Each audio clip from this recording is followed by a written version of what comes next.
మద్యం సేవించి వాహనాలు నడిపినా హెల్మెట్ లేకుండా వాహనాలు నడిపినా మైనర్ పిల్లలకు వాహనాలు ఇస్తే వాహన యజమానులపై కేసు నమోదు చేసి చర్యలు తీసుకోవడం జరుగుతుందని నార్సింగ్ ఎస్ఐ అహ్మద్ మొహియుద్దీన్ తెలిపారు. నార్సింగ్ మండలం వల్లూరు గ్రామంలో రోడ్డు భద్రతా మాసోత్సవాల కార్యక్రమాన్ని ఎస్ఐ అహ్మద్ మొహియుద్దీన్ ఆధ్వర్యంలో నిర్వహించారు. మద్యం సేవించి వాహనాలు నడిపినా మైనర్ పిల్లలు వాహనాలు నడిపినా వారిపై చర్యలు తీసుకోవడం జరుగుతుందని తెలిపారు. వాహనదారులు తప్పనిసరిగా హెల్మెట్ ధరించాలని ఆయన సూచించారు. యాదగిరితో పాటుగా పోలీసు సిబ్బంది రమేష్, లావణ్య, కాజా పాల్గొన్నారు. అయిపోయిందా బాగా తిరిగిందా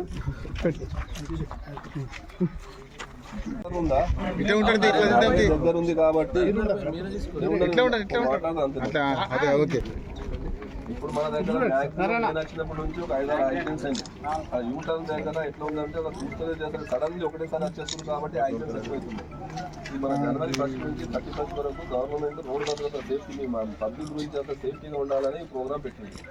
దీనికి ఎందుకంటే రోడ్ జస్ట్ ఇంకో మొన్న ఒకడైనా పాపం ఆయనకు మొత్తం ముఖాలంతా దెబ్బతింది. ఎందుకు హెల్మెట్ ఉంటే సేఫ్ ఉంటుంది.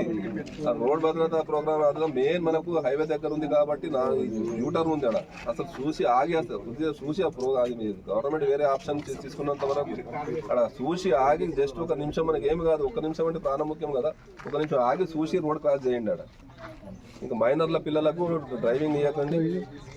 మైనర్లకు డ్రైవింగ్ ఇస్తే అలా ఓనర్ మెయిన్ ఫస్ట్ బండి ఓనర్ ఎవరి పేరు మీద ఉందో అలా అలాగే తర్వాత అలా ఫాదర్ కూడా ముగ్గురు మీద కేసు చేస్తారు. అందుకే 18 సంవత్సరాలు దాటినాక లైసెన్స్ తీసుకోండి. లైసెన్స్ తీసుకున్నాక పిల్లలకు బండి ఒకటి మెయిన్. ఇంకోటి ఏంటంటే జస్ట్ ఇప్పుడు యాక్సిడెంట్స్ ఎట్లయితున్నాయి, లైసెన్స్ లేదు, ఒక్కొక్కరికి లైసెన్స్ లేకుండా నడిపిస్తుంది. లైసెన్స్ ఎంత ఇంపార్టెన్స్ అంటే ఏమైనా యాక్సిడెంట్ అయినప్పుడు ఏమైనా అయింది అనుకో, కాల్లో చేరిగితే ఇన్సూరెన్స్ అసలు రూపాయి రాదు. వాళ్ళకి ప్రైవేట్ వేస్తారు, వీళ్ళు ఆస్తి మీద వాళ్ళకి కేసు వేస్తారు వాళ్ళు.